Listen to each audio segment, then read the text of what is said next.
আসসালামু আলাইকুম সবাইকে। তো আজকে ফিজিক্সের কিছু পড়াবো না। তোমরা তো হয়তো জানো সবাই যে দেশব্যাপী একটা আকস্মিক বন্যার সৃষ্টি হয়েছে, তাই না? তো আজকে আলোচনা করব আসলে বন্যা কি কারণে হয়, ঠিক আছে? এবং বাংলাদেশে এত ঘন ঘন বন্যা কেন হচ্ছে, এই বিষয়গুলো নিয়ে আজকে আমরা একটু কথা বলার চেষ্টা করব, ঠিক আছে?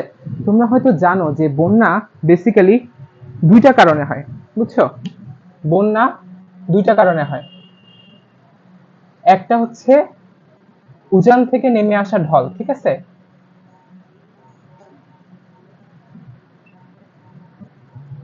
উজান থেকে নেমে আসা ঢল।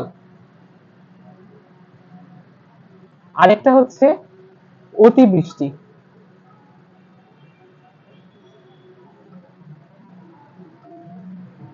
এই দুইটা কারণে বেসিক্যালি আমাদের দেশে কি বন্যা হয় বা বন্যার তীব্রতাটা এত বেশি হয়, ঠিক আছে?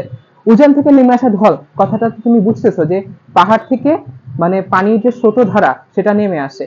তো পাহাড় থেকে কিভাবে নেমে আসে? পাহাড়ে যখন তোমার প্রচুর বৃষ্টিপাত হয় তখন মানে পাহাড়ের যে মাটি তার একটা মানে পানি ধারণ ক্ষমতা থাকে।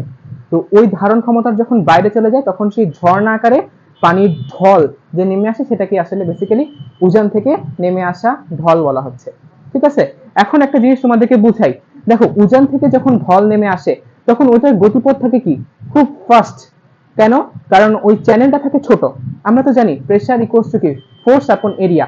এরিয়াটা কম থাকার কারণে খুব প্রচন্ড গতিতে পানির স্রোতধারা নিচে নেমে আসে। নিচে নেমে এসে আসলে কি নদী বাহিকার সৃষ্টি করে। তো বাংলাদেশের ক্ষেত্রে যেটা দেখা যায় যে আজকে থেকে 200-300 বছর আগে যে নদীগুলোর সৃষ্টি হয়েছিল ভূমিকম্পের মাধ্যমে হোক আর যেভাবে হোক, নদীগুলো যে সৃষ্টি হয়েছিল সেই নদীগুলোর আকার কি হয়েছে জানো? ক্রমাগত ছোট হয়েছে। এর কয়েকটা কারণ আছে, যেমন নগরায়ন, তারপর হচ্ছে নদী ভরাট করে তোমার থাকা শুরু হওয়া, তারপর প্রতিনিয়ত তোমার কি মানে স্রোতের সাথে কি পলি মাটি এসে জমতেছে, তাই না? তো এই সমস্ত কারণগুলোর কারণে কি হচ্ছে, তোমার নদীগুলোর যে চ্যানেল সেগুলো ছোট হয়ে গেছে, ঠিক আছে? নদীগুলোর চ্যানেল ছোট হয়ে গেছে, নদীগুলোর পানি ধারণ ক্ষমতা কমে গেছে। এখন একটা জিনিস তোমাকে বুঝাই, দেখো, আমি আসলে এই লাইনে এক্সপার্ট না, বাট আমি যতটুকু বুঝি চিন্তা করলাম যে আজকে এটা নিয়ে একটু আলোচনা করা যাক। দেখো, আজকে থেকে 200-300 বছর আগে নদীগুলোর প্রস্থ ছিল এরকম, ঠিক আছে? তো তখন হয়তো কি উজান থেকে অনেক প্রচন্ড পরিমাণে ঢল নেমে আসলেও এই কি বলে এটার প্রস্থটা অনেক বেশি ছিল, পানি ধারণ ক্ষমতা অনেক বেশি ছিল।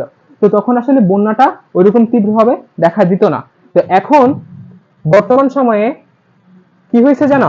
বর্তমান সময়ে নদীগুলার আকার এরকম ছোট হয়ে আসছে, ঠিক আছে? এরকম ছোট হয়ে আসছে এবং সবচেয়ে দুঃখজনক যেটা বিষয় সেটা হচ্ছে নদীগুলোর যে নাব্যতার সংকট দেখা দিছে।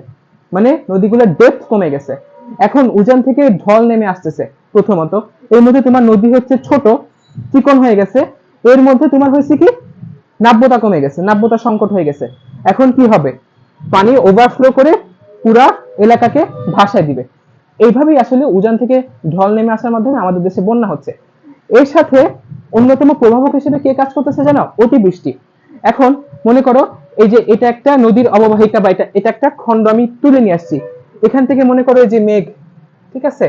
এই মেঘ এখান থেকে ক্রমাগত বৃষ্টি হচ্ছে, ঠিক আছে? ক্রমাগত বৃষ্টি হচ্ছে। বৃষ্টি হওয়ার কারণে কি হচ্ছে?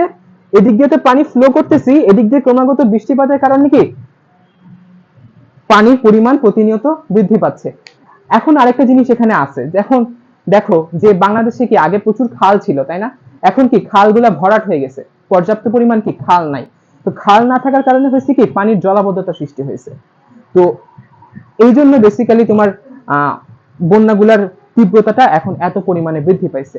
এই অতিবৃষ্টির কারণে, অতিবৃষ্টি হচ্ছে একটা ভয়ানক লেভেলের প্রভাবক হিসেবে কাজ করতেছে।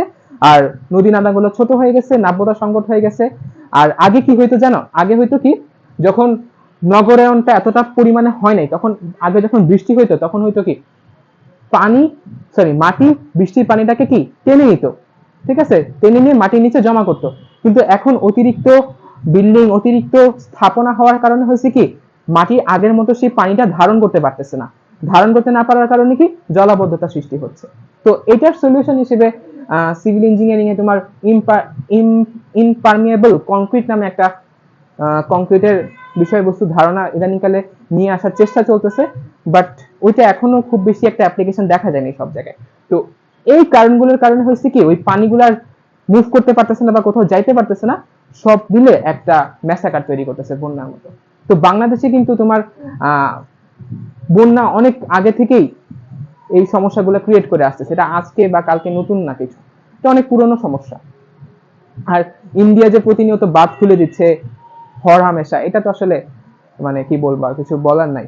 তো এই কারণগুলোর কারণে আসলে বেসিক্যালি আমাদের দেশে বন্যার তীব্রতাটা এত বৃদ্ধি পাইছে। আমাদের দেশে কিন্তু কুড়িগ্রাম, লালমনিরহাট, গাইবান্ধাতেও মানে মানে খুবই ঘন ঘন বন্যা দেখা দেয়। সাধারণত কুমিল্লা, নোয়াখালী, ফেনীতে কি দীর্ঘদিন পরে এবার বন্যা হয়েছে, কিন্তু তোমার কুড়িগ্রাম, গাইবান্ধা, তারপর হচ্ছে ওই জায়গাগুলোতে কিন্তু বন্যাটা নিত্য নৈমিত্তিক ব্যাপারের মতো, বাট ওইটা এতটা আমাদের চোখের সামনে আসে না, ওটা এতটা হাইলাইটেড হয় না যেভাবে এইবার আসলে হাইলাইটেড হয়েছে কুমিল্লা, নোয়াখালী, ফেনীর বিষয়টা।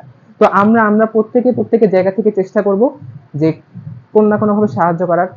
যেমন আমি ভিডিওটা করতেছি, বা আমি হয়তো কোথাও একটু টাকা পয়সা দিতে পারি, বা তোমরা যারা দেখতেছো বা যারা দেখতেছেন তারা হয়তো ফিজিক্যালি না পারেন, বাট অর্থনৈতিকভাবে সাহায্য করতে পারেন, বা অ্যাটলিস্ট জন জনমতামত তৈরি করা যায় তো যে আসলে এটা এটা এটা। তো ঠিক আছে, আজকের মতো এতটুকুই। আল্লাহ হাফেজ।